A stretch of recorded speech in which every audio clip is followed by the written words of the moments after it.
Vice President Harris losing was necessary for the United States. When I was in Yellowstone a couple of years ago, I learned about this interesting seed that comes from a lodgepole pine. These seeds, when they drop on the ground, they sit on the ground for years or decades. The seeds have this resin on the outside of it. The only thing that can remove that resin is high temperatures. Excess of 120 to 143 degrees. A forest fire. Which means that the old growth has to burn down before the resin melts off, burns off, and those seeds can go in the ground. That's the only way. That's what it's designed for, is for new growth. That fire doesn't care if it's a tree, a picnic table, a tent, a person, a child, a dog, a cat, a reindeer. Doesn't care. It's indiscriminate.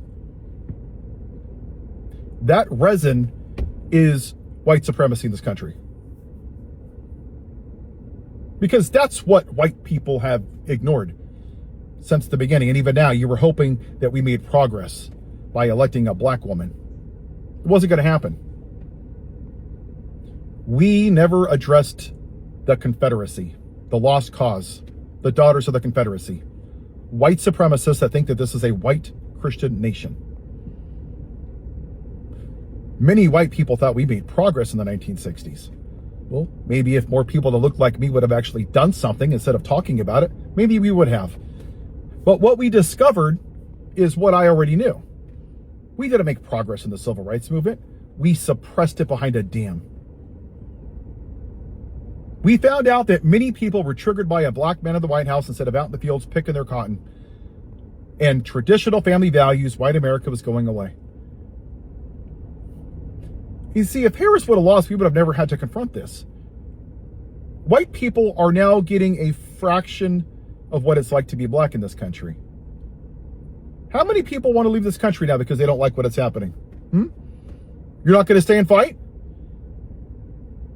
Well, that's really American. That's very patriotic to just leave your fellow neighbors. What if they can't afford to? What about our black brothers and sisters that couldn't afford to do that? What about them? You just going to give them the middle finger? Screw them. I'm uncomfortable for once in my privileged little white life. That's nice of you. That's really patriotic to just leave them. All we've done as white people is acted like a cancer on this land. It's true. It's very similar to what Agent Smith said of the Matrix, that we're like locusts and we take, because that's all we've done. We treated black people, Asians, Hawaiians, Mexicans, Hispanics, Latinos, Puerto Ricans, women, anybody that doesn't look like me, we've treated them like crap and we've tried to treat them less than. The only way for that resin to come off is for white people to suffer the effects of two things. Their white supremacy, which is make America white again, and white people that didn't vote for this, but that still aren't willing to be uncomfortable. You're both complicit. Both groups of people are. The No Kings protests. 8 million people out of 143 million people. That's it on a Saturday. That's it. That's all you got, America, huh? Wow, you really showed them. They look like they're really afraid. But don't worry. In another 4 months, we'll do it again. We'll really show them. Yeah. They'll be shaking in their boots. You know, black people used to protest for a year and a half at a time, go on strikes. Did you know that? Just because they wanted to sit in the same church and drink from the same water fountain. A 15-year-old in 1955, Claudette Colvin, was arrested at 15 for sitting on a bus. How many of you that look like me have been arrested? How many members of Congress have been arrested fighting this fascist? None of them. That's privilege. And many of you are starting to feel the effects of your silence and your white privilege. It's like Neo when he woke up from the Matrix for the first time and he's squinting his eyes and he hasn't seen it. Many of you are like, this isn't who we are. Yeah, it is. This is who we've always been. You just chose to ignore it and put your head up your ass and live your privilege because it didn't affect you. Think about it. White people literally went to church, watched black people hanging from trees like fucking piñatas and didn't do a damn thing about it because it didn't affect you. Week after week, month after month, year after year, decade after decade, we did it because it didn't affect you. And even now, when children are in concentration camps eating broccoli with maggots in it, moldy bread, and little girls at 14 and 15 are trying to take their lives with plastic knives, nope, sorry, got to go to work. Sorry, got bills to pay. That's cool, then do it. But remember, first they came for the immigrants. Then they came for the transgender athletes. And then they came for the black people. And then they came for the Muslims. And then they came for the Somalians. And then they came for gay rights.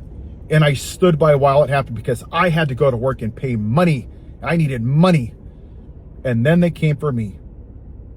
And by the time it gets to you, that forest fire, it don't care. Don't care left, right, middle, young, old, white, black. It doesn't give a damn. And y'all are just letting this happen. That's what's going to have to happen here. Until white people start to give a damn and care about other people instead of just when it affects them, that's the only way this country is going to change. And if it doesn't, then we deserve our demise. We do. We deserve to lose democracy. Nationalism is waving a flag, having a bald eagle, playing God Bless America. That's nationalism. Patriotism is giving a damn about your fellow American. And too many of us are acting as if we don't give a damn because it's not us. If it was your daughter in a concentration camp, would you care?